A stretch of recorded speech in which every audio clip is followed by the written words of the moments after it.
Hello everyone and welcome back to my channel. So this is part 5 of unit 1 class 10 banking and insurance. Topic is type of endorsement, right?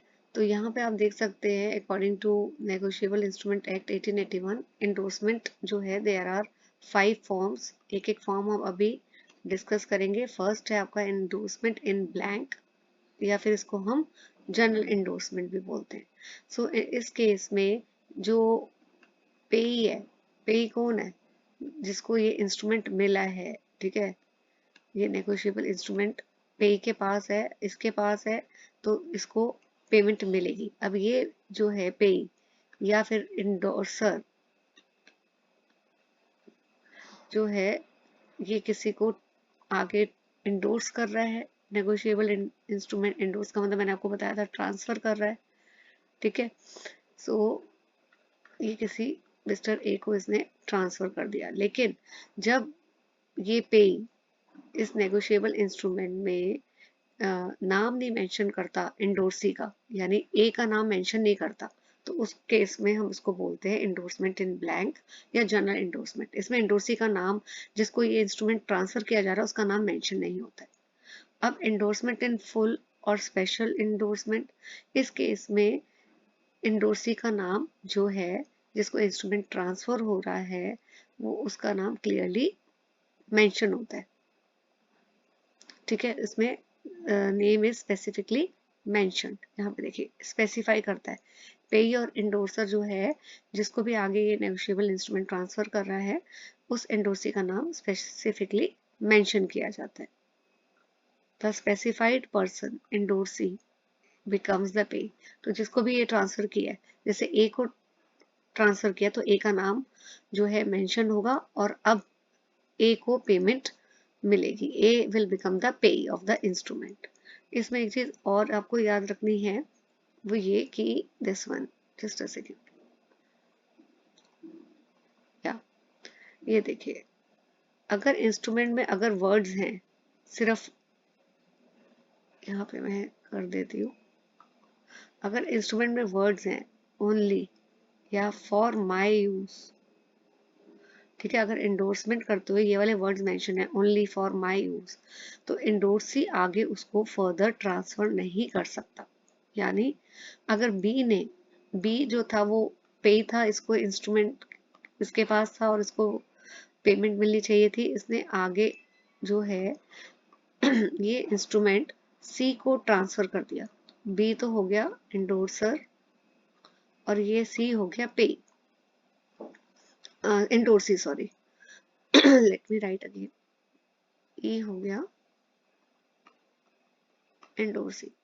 अगर B जब भी सी का नाम as a endorsee mention कर रहा था तो, और वो ये लिख देता है कि pay the content to C only या pay C for my use, अगर ये वाले वर्ड्स मेंशन होते हैं तो सी अगर चाहे तो इसको आगे ट्रांसफर नहीं कर सकता. He can not transfer the instrument further.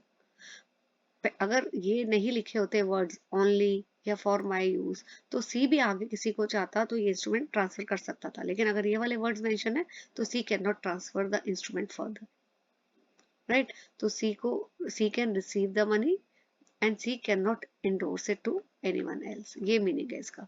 Implication बोल सकते हो आप. Now partial endorsement. Partial endorsement is not valid. मैंने पहले भी बताया था कि अगर आप इंडोर्स कर रहे हो इंस्ट्रूमेंट, ठीक है, सिर्फ only a part of the instrument is endorsed. तो जैसे अगर आपके पास इंस्ट्रूमेंट है, ठीक है, आप पे ही हो, आपको इंस्ट्रूमेंट है आपके पास है, आप इंडोर्सर हो और 10,000 का इंस्ट्रूमेंट है और आप अगर बोल रहे हो pay only 5,000 to A out of 10,000, तो ये पार्शियल इंडोर्समेंट होगा. या अगर आप ये बोलते हो कि pay 5,000 to A and 5,000 to B, तो ये पार्शियल इंडोर्समेंट का केस होता है, ठीक है. तो ये इनवैलिड है, इट इज नॉट वैलिड. और नेगोशिएबल इंस्ट्रूमेंट जो है it must be endorsed for the full amount to 1%.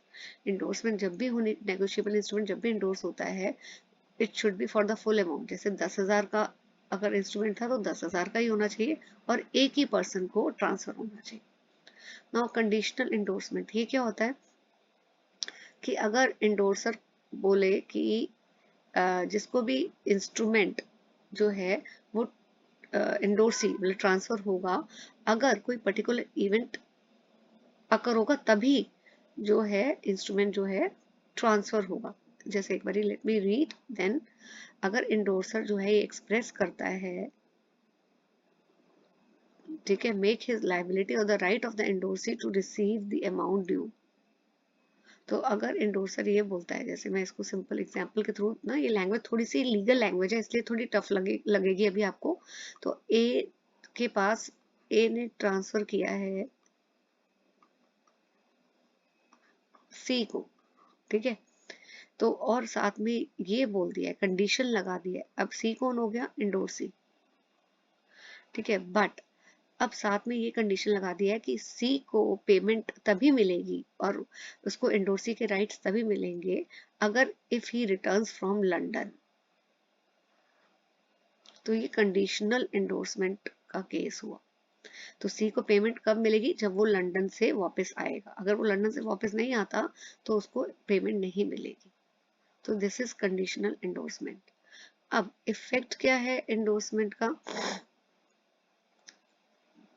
Okay, सो एक तो इंडोर्समेंट जो है इट शुड बी अनकंडीशनल, ये आपको बताया ही है, ठीक है। डिलीवरी होनी चाहिए ताकि जो इंडोर्सी है उसको राइट मिले, ठीक है। He has the right to, and endorsee को अगर वो चाहे वो भी आगे जो नेगोशिएबल इंस्ट्रूमेंट है वो भी आगे उसको इंडोर्स कर सकता है, ट्रांसफर कर सकता है। Okay, now one more thing, section 50 जो है वो अलाउ करता है कि नेगोशिएबल इंस्ट्रूमेंट इंडोर्स आगे हो सके, ट्रांसफर हो सके, ठीक है, ताकि इंडोर्सी जो है देखिए इंडोर्सर हो गया एक, तो इसने नेगोशिएबल इंस्ट्रूमेंट ट्रांसफर कर दिया इंडोर्सी को। तो इंडोर्सी जो है वो एजेंट का काम भी, जब भी उसको इंस्ट्रूमेंट मिलता है तो he can, negotiable instrument act ने क्या बोला है कि endorsee can act as a agent of the endorser also. यानी इंडोर्सी ये जो जैसे ए ने ये ट्रांसफर कर दिया सी को, अब सी जो चाहता है वो आगे इस इंस्ट्रूमेंट को किसी को भी ट्रांसफर कर सकता है, या ये एजेंट की तरह भी अपॉइंट करता है ए, ताकि ये किसी से आगे पेमेंट ले, ठीक है, या किसी भी रीजन की वजह से he appoint C as a agent. तो now comes what is bill of exchange. Bill of exchange एक इंस्ट्रूमेंट है जो राइटिंग में होता है, अनकंडीशनल ऑर्डर है जिसमें एक इंसान जिसको मेकर या ड्रॉर भी बोलते हैं ऑफ अ बिल, जनरली कौन होता है? क्रेडिटर या सेलर। ये मैंने शुरू में भी बिगनिंग ऑफ द वीडियो में बताया था। ये बिल ड्रॉ करता है on another person, right, called ड्रॉई, ठीक है। सो इसमें देखिए परी, अगर डेफिनेशन में क्या है, एक इंस्ट्रूमेंट है, ऑर्डर देता है, कौन देता है? मेकर। और वो ऑर्डर क्या देता है? दूसरे पर्सन को ऑर्डर देता है कि सम ऑफ मनी जो है वो एक पर्टिकुलर टाइम पीरियड के अंदर अंदर पे कर देनी चाहिए। ओके, ये देखिए ये बिल्स ऑफ एक्सचेंज की स्पेसिमेन कॉपी है। फीचर्स करते हैं बिल ऑफ एक्सचेंज के, राइटिंग में होना चाहिए, ठीक है। यहाँ पे ड्रॉर जो है ड्रॉई को ऑर्डर देता है कि पे करे मनी, ठीक है। तो मैंने अभी आपको ये बताया था, ड्रॉर जो है वो ऑर्डर दे रहा है ड्रॉई को, और ड्रॉई जो है वो इस अगर ऑर्डर के थ्रू, जब उसको ऑर्डर मिलता है तो he will pay money to the drawer. फिर अनकंडीशनल है, ठीक है, और ये ऑर्डर जो है it should be signed by the person who gives the order. जैसे अगर ए बी को बोल रहा है, ए ने, ए इज ड्रॉर, इसने बिल बनाया है और बी ने ए के पैसे देने, ठीक है, तो ए जो है वो बी को ऑर्डर दे रहा है, ठीक है, to pay my money back, and A will sign the bill. Right. तो ए को बोलते हैं drawer of bill of exchange. अब एक चीज और है कि ड्रॉर, ड्रॉई और पे, ये should be clearly identifiable with certainty. पता होना चाहिए कि ड्रॉर कौन है, ड्रॉई कौन है, पे कौन है, राइट। नाउ ड्रॉर और ड्रॉई बिल्स ऑफ एक्सचेंज में there should be at least two distinct person. There should be at least two. Drawer और ड्रॉई अलग अलग लोग होते हैं। ड्रॉर कौन होता है? जो बिल बनाता है, जिसको पैसे अपने लेने हैं, किससे? ड्रॉई से, राइट। ओके।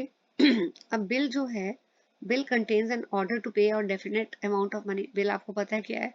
एक ऑर्डर, एक तरह से बिल ऑफ एक्सचेंज एक ऑर्डर है कि दूसरे इंसान को दिया जाता है so that he should pay his money either on sight of the bill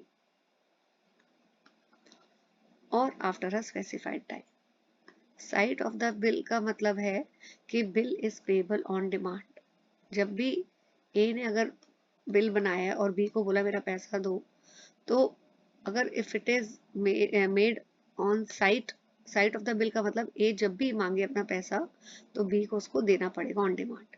लेकिन दूसरे केस में आफ्टर अ स्पेसिफाइड टाइम, तो टाइम पीरियड मेंशन होता है कि 30 डेज के बाद देना है या 60 डेज के बाद पैसा वापस करना है या 90 डेज के बाद करना है। तो इन बिल्स को बोलते हैं usance bills, right. Now bill जो है has to be delivered to the पे।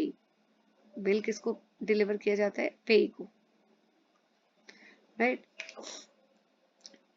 ओके, पे कौन होता है? जिसको पेमेंट मिलेगी, राइट। ओके। अब यूजुअली आप यहाँ पे देखिए ड्रॉर और पे ज्यादातर एक ही होते हैं, जो बिल बना रहा है और जिसको पेमेंट मिलनी है, राइट।